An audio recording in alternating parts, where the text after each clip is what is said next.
13 years ago, millions of Syrians went out to the street asking for freedom, but they were faced by guns.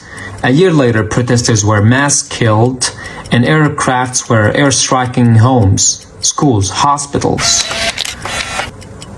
Today, 1 million have lost their lives, millions have lost their homes, and no one is safe.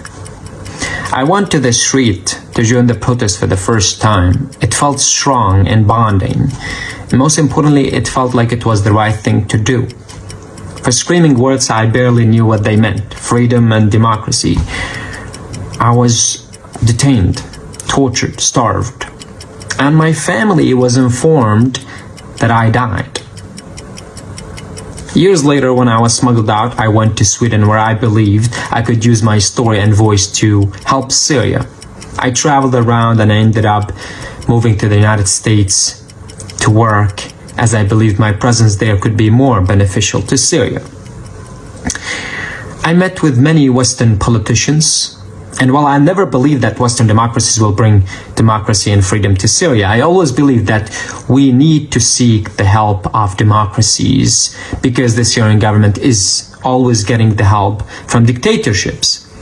And today, I'm extremely disappointed by how little world democracies have done to help Syria in comparison to how much dictatorships like Russia and Iran have helped the Syrian dictator to stay in power. Our neighbors have failed us. The European democracies have failed us. The US, United Nations, have failed us severely. So where do we go from here? As Syrians, we only have two options.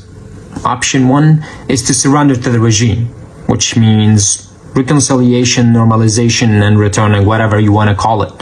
And in this case, people will be arrested, tortured, starved, and the only permanent state the Syrians will live through is fear. And option two is to continue the struggle for freedom. And in this case, with the lack of support, that struggle will mean that the regime with its Russian and Iranian allies will kill more innocent souls. People will live through pain. The pain will increase. So is it worth it? Let me give you what I believe is the right thing to do. And let me give you a metaphor about that.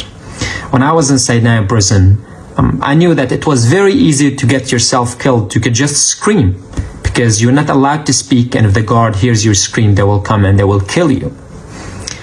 I thought about ending my life screaming so the guard would come and kill me. So many times, because I was so much in pain. I was so much in fear, and I lost everything I had. I just wanted it to end because I had no hope for a future. So today, where I live a free life with dignity, I feel like I was insane even to think about the fact that I wanted to end my life. In other words, a free life with dignity is worth all the pain. It's worth all the loss, all the fear you live through. Returning to the regime's lap is a suicide. We must continue, because the revolution is not over. The revolution is not over.